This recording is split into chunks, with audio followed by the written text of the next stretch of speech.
Harka fuunee hordoftoota keenyaa nageenyi keenya bakka jirtu isaan qabu jechaa odeeffannoo wayitaawaa muddee 2 bara 2025 qopheeffannee sitti dursa oduu ijoo. Yeroo sirni bilchiginnaa akka yaada lolaa keessaa jirutti lakkoofsi loltoota sirnichaa gananii bahaa jiran dabalee jedhame. Miseensonni raayyaa ittisaa impaayirtii lakkoofsaan hedduu ta'an waraana bilisummaa Oromoo fi qaamolee birootaan kennachaa jiraachuun bilchiginnaa yaaddoo hamaa keessa galchuu maddeen ifoomsan. Hidhamaa dhuunfaa Abiyyi Ahmad kan ta'an deetaa ministeera nagaa duraanii fi miseensi caffee Oromiyaa obbo Taayyee Danda'aa guyyaa har'a dhaddachatti dhiyaachuun dhagahame. Obbo Taayyeen mirgi himatamuu dhabuu koo osoo narraa hin ka'in himannaan irratti banamuun sirrii miti jechuun dhaddacha irratti mormii isaanii dhageessisaniiru. Bilchiginnaa fi hidhattoonni inni bobbaasee dararaa uummata irratti hammeessuun jireenya hawaasatti hadheessuun dhagahame. Waraanni faashistii Abiyyi dargaggoo tokko ala suukkanneessaan qabuun yoo rashanu Gariin finxaaleyyii faannoo ammoo nama nagaa ukkaamsuun maallaqa itti gaafachaa turanii booda ajjeesuun bakkeetti gatan. Haleellaa hidhattoonni humna addaa Somaalee daangaa Oromiyaa cabsuun raawwatan itti fufuun namoota nagaa hedduu galaafachaa jiru jedhame. Humni addaa Somaalee kun bahaa Oromiyaatiin irra deddeebiidhaan haleellaa banuun himamaa jira. Naannoo Amaaraatti wal waraansi bilchiginnaa fi finxaaleyyii faannoo gidduutti hammaachuun himame. Dhaabbata oduu beekamaa biyya Ingilizii kan ta'e The Guardian ammoo naannichi to'annaa mootummaa ala ta'eera jechuun gabaase. Dhibee vaayirasii Maarbargiin namni qabamee yaalamaa jiru hin jiru jechuun ministeerri fayyaa impaayirtii yoo ibsu, Daayirektarri dhaabbata fayyaa addunyaa Dr. Teediroos Adaanoom dhaabbatichi namoota dhibee kanaan qabamaniif yaalaa fi qoricha barbaachisu akka tumsu himan. Warra tola YouTube chaanalii keenyaaf hordoftan subscribe like taasisaa jechaan gara bal'ina oduutti sin dabarsa.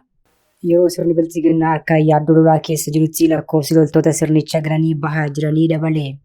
Miseensonni raayyaa ittisaa impaayirtii lakkoofsaan hedduu ta'an waraana bilisummaa Oromoo fi qaamolee birootaan kennachaa jiraachuun bilchiginnaa yaaddoo hamaa keessa galchuu maddeen ifoomsan. Dargaggootaa fi kutaalee hawaasaa garaagaraa dirqiidhaan qabuun gara mooraa waraanaatti guuraa kan turee fi jiruu bilchiginnaan kasaaraa guddaan isa mudachaa jira jedhame. Gabaasaaleen bahaa jiran akka ifoomsanitti miseensonni raayyaa ittisaa impaayirtii hedduun mooraa waraanaa sirnichaatiin miliquun gara waraana bilisummaa Oromoo fi naannoo Amaaraa keessatti ammoo finxaaleyyii faannootti makamaa jiraachuutu himame. Torban darbee keessa loltoonni lakkoofsaan hedduu ta'an finxaaleyyii kanatti makamuu gabaasnee turre. Kunuutu kanaan jiru lixa Oromiyaa godina Wallagga lixaa aanaa mana Sibuu fi Beegiitti ilmaan Oromoo miseensa raayyaa ittisaa impaayirtii ta'uun saba isaaniitti dhokaasaa turan gocha isaanii duraatti gaabbuun harka kennachaa jiraachuun ifoome. Akka kanaan gaafa 30 bara 2025 aanaa mana Sibuu mooraa waraanaa bilchiginnaa bulchiinsa magaalaa Waankii irraa miseensonni raayyaa ittisaa impaayirtii 2 qawwee AKM 2 fi hidhannoo guutuun mooraa diinaatti baasanii dhufuun waraana bilisummaa Oromoo Zoolixaatti harka kennataniiru. Achumaa godina Wallagga lixaa aanaa Beegii mooraa waraanaa bilchiginnaa bulchiinsa magaalaa Koobor irraa gaafa 27 bara 2025 waraana sirnichaa tokko qawwee AKM 1 boombii 2 hidhannoo tokkoo fi rasaasaa 200 mooraa diinaatti baasuun waraana bilisummaa Oromoo Zoolixaatti harka kennateera. Loltoonni sirnichaa harka kennatan kunneen simannaa ho'aa fi kunuunsa addaa waraanni bilisummaa Oromoo taasiseefitti hedduu akka gammadan himuun ilmaan Oromoo mooraa diinaa keessa ta'anii saba isaaniitti dhokaasaniifis waamicha taasisaniiru. Torban darbe keessas ilmaan Oromoo miseensa raayyaa ittisaa impaayirtii ta'an hedduun godina Shawaa Kaabaa aanaa hidhabuu Abooteetiin waraana bilisummaa Oromoo zoonii giddu galeessaatti harka kennachuu gabaasnee turuun keenya ni yaadatama. Hidhamaa dhuunfaa Abiyyi Ahmad kan ta'an ministeera deetaa ministeera nagaa duraanii fi miseensi caffee Oromiyaa obbo Taayyee Danda'aa guyyaa har'a dhaddachatti dhiyaatan. Obbo Taayyeen mirgi himatamuu dhabuu koo osoo narraa hin ka'in himannaan irratti banamuun sirrii miti jedhaniiru. Aangoo irraa erga kaafamanii hidhamuun himataawwan garaagaraa irratti banamee kan ture obbo Taayyeen himataawwan 3 torbee tokko dura irratti banamee ilaalchisuun mormii himataa dhiyeeffachuu isaanii abukaatoon isaanii miidiyaaleetti himaniiru. Dhimmi obbo Taayyee mana murtii olaanaa federaalaa Ramaddii Lidataatti ilaalamaa kan jiru yommuu ta'u, dhaddacha har'aattinis dhimma mirga wabii ilaalchisee obbo Taayyee abukaatoon isaanii fi abbaan alangaa gidduutti falmiin taasifameera. Himataawwan haaraa obbo Taayyee irratti saaqame sadii ilaalchisee yaadawwan mormii himataa 4 dhiyaachuu isaanii abukaatoon isaanii himaniiru. Mormiiwwan himataa dhiyeessan keessaa inni tokko mirga himatamuu dhabuu maamila isaanii kan wal qabatu akka ta'e abukaatoon isaanii dubbatu. Mormiin himataa dhiyeessanii obbo Taayyee miseensa caffee Oromiyaati. Heera federaalis ta'e Oromiyaatiin miseensi caffee yookiin miseensi mana maree tokko irratti himata dhiyeessuu yookiin shakkiidhaan to'achuuf mirgi himatamuu dhabuu irraa ka'uu qabaa jedhan abukaatoon isaanii. Haaluma kana obbo Taayyeen bara 2016 keessa wayita himanni irratti banamutti mirgi himatamuu dhabuu isaanii caaffiidhaan irraa kaafamee akka ture himan. Himata amma irratti baname irratti garuu caaffeen hin mari'anne adeemsi mirga himatamuu dhabuu kaasuus hin raawwatamne jechuun himan. Maamilli isaanii ammallee miseensa caaffee Oromiyaa waan ta'aniif mirgi himatamuu dhabuu isaanii caaffee Oromiyaatiin osoo irraa hin kaafamin himanni irratti saaqamuun sirrii akka hin taane abukaatoon isaanii obbo Abarraan himaniiru. Himanni amma irratti dhiyaate haasan isaanii bara 2017 keessa Horn Conversation irratti tamsa'een abbaa alangaa himataa osoo hin dhiyeessin dura himataa hundeessuuf ragaa gahaa arganneera jedhee mirgi himatamuu dhabuu obbo Taayyee akka ka'uuf barreeffamaan caaffee Oromiyaa beeksisuu qaba. Kun hin raawwanne jedhan abukaatoon isaanii. Kanaafis himatichi kofaa taasifamuu akka qabu dubbatan. Gaabiraatiin obbo Taayyeen kanaan dura qabiyyee fi keewwata wal fakkaatan himanni bilisa Gabraatiin obbo Taayyeen kanaan dura qabiyyee fi keewwata wal fakkaataan himatamanii bilisaa jedhamaniiru kan jedhan obbo Abarraan yaada ijoo qabiyyee fi keewwata wal fakkaataa eeruun dararaa biraa uumuun sirrii miti jechuun mormii himataa dhiyeessineerraa jedhan. Mormiin himataa dhiyeessan abbaa alangaa qaqqabuusaa himuunis abbaa alangaas mormii himataa dhiyaate irratti deebii akka laatuuf muddee 8 bara 2018 akka lakkoofsa Impaayiratiitti beellamni qabamuu himaniiru. Bilchiginnaa fi hidhattoonni inni bobbaasee irraa uummata irratti hammeessuun jireenya hawaasatti hadheessuun himame. Waraanni faashistii Abiy dargaggoota kwaala suukkanneessaan qabuun yoo rashanu gariin finxaaleyyii faannoo ammoo nama nagaa ukkaamsuun maallaqa itti gaafachaa turanii boodarra ajjeesuun bakkeetti gatan. Dargaggoo isin suuraa isaa iskiriin irratti argaa jirtan kun Abrahaam Tasfaayee kan jedhamu yommuu ta'u Wallagga Lixaa Aanaa Assaabii gandaa Kireetanitti gaafa 30 bara 2025 waraana faashistii Abiyyiin ajjeefamuutu gabaafame. Dargaggeessi kun hidhata waboo qabdaa jedhamuun kan ajjeefame yoo ta'u torban darbe keessa dargaggoonni haala suukkanneessaan waraana faashistii Bilxiginnaa kanaan ajjeefamaniiru. Walumaa wal qabateen Wallagga Bahaa Aanaa Giddaa Ayyaanaa keessatti ammoo faannoon Bilxiginnaa dhachiisee bobbaasee namoota nagaa ukkaamsuun maallaqa itti gaafachaa jiru jedhame. Yeroo garaagaraatti namoota nagaa konkolaataa geejjiba uummataa fi manaa ukkaamsuun maallaqa guddaa kan itti gaafatu gareen finxaaleyyii kun tibbana ammoo nama qabee ture ajjeesuun bakkeetti gateeraa jedhame. Gabaasni Aanaa Giddaa Ayyaanaa ganda Andoolee Diichootiin waqqabe akka ifoomsutti dilbata darbe hidhattoonni finxaaleyyii Amaaraa nama isin suuraa isaa argaa jirtan kana qabuun erga deemanii booda maallaqa guddaa maatii isaa akka kaffalan gaafachaa turan. Guyyaa gabaabaa jedhame gidduutti maatiin maallaqa gaafatame kaffaluu dadhabnaan godina Horroo Guduruu Wallaggaa Aanaa Abee Dongoroo keessatti ajjeesuudhaan reeffa isaa bakkeetti gatanii biraa deemaniiru.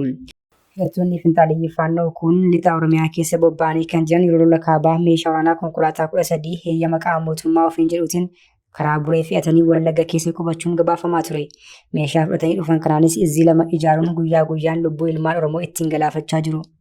Haleellaa hidhattoonni humna addaa Somaalee daangaa Oromiyaa cabsuun raawwatan itti fufuun lubbuu namoota hedduu galaafachaa jiru jedhame.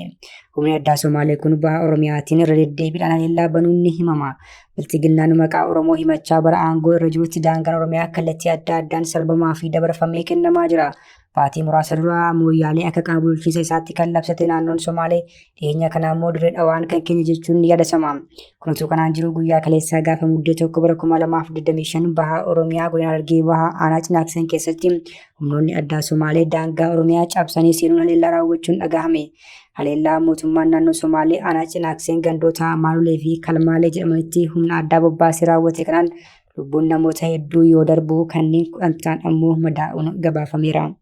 Hidhattoonni humna addaa naannichaa kunneen konkolaattota waraanaatiin gara isaatti kan geejjibsiifaman akka ta'e maddeen himuudhaan lubbuu namaa cinatti miidhaan guddaan qabeenya irra gahuunis gabaafame.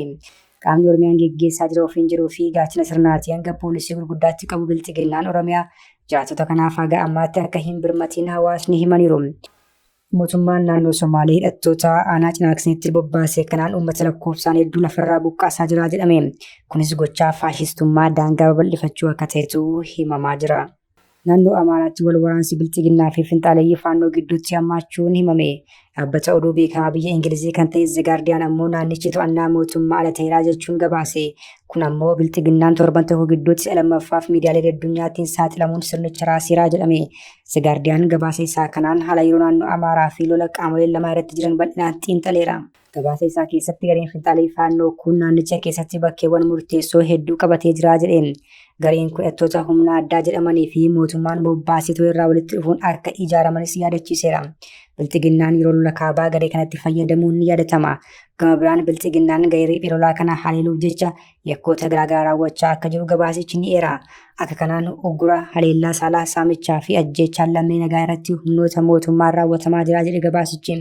Haalli naannichi keessa jiru yaaddessaa ta'uu kan yeroo gabaasni bahe kun namoonni miliyoona lamaa ol gargaarsa hatattamaa akka barbaadanis ifoomseera. Dhibee vaayirasii Maarbargiin namni qabamee yaalamaa jiru hin jiru jechuun ministeerri fayyaa Impaayirtii yoo ibsu, Daayirektarii dhaabbata fayyaa addunyaa Dr. Teediroos Adaanoom ammoo dhaabbatichi namoonni dhibee kanaan qabaman akka yaalaa fi qoricha barbaachisu argatan ni taasisaa jedhan. Vaayirasii Maarbargiin qabamanii yaala fudhataa kan turan namoonni 2 damdamachuu ministeerri fayyaa Impaayirtii ibseera. Ministeerri fayyaa kaleessa haala dhibee vaayirasii Maarbargii ilaalchisee gabaasa dhiyeessin erga dhibeen kun jiraachuun himamee 3/12/2025 asitti yoo jalqabaatiif namni dhibee kanaan qabame hin jiru jedheen. Guyyichatti saamuda qorannoo namoota 179 irratti taasifame keessa namni vaayirasii kanatti argame akka hin jirre ibse. Vaayirasiin Maarbargii keessatti mul'ate biiroon fayyaa naannoo kibbaa vaayirasii kanaan qabamanii dargaggoonni yaalii fayyaa taasifamaa fi ture 2 damdamatanii Maarbargii irraa bilisa ta'uun giddugala yaalaa keessaa bahuu ifoomseera. Kanaanis lakkoofsi namoota dhibee kanarra damdamatanii 4 yoo gahu saamudi qorannoo dhibee kana adda baasus namoota 667 irratti taasifamuu fi isaan keessaa 12 irratti vaayirasiin kun argamu walirratti argame keessa namoonni 8 du'uun gabaafamee ture. Haaluma wal fakkaatuun dhaabbanni fannoo diimaa Impaayirtii meeshaawwan dhibee kana ittisuuf oolan biiroo fayyaa naannoo kibbaa farjoomee ture. Dhaabbatichi tumsaa dhibee kana to'achuu irratti dammaqaan akka hirmaatus ibse. Daayirektarii fayyaa dhaabbata addunyaa Dr. Teediroos Adaanoom ammoo dhaabbatichi namoonni dhibee kanaan qabaman akka yaalaa fi qoricha barbaachisu argatan tumsanii taasisaa jedhan. 329/2025 kaasee naannoo dhibeen vaayirasii Maarbargiin dhufu itti mul'ate aanaa irraa gara alaatti sochiin taasifamu torban tokkoof akka gargarichi ta'uunsaa ni yaadatama. Hordoftoota keenya oduun sa'aatii kanaaf qabannee dhiyaannee kana gaammaatti hordoftan ture. Oduuwwan wayitaa biroon hanga walitti deebinutti nagaatti.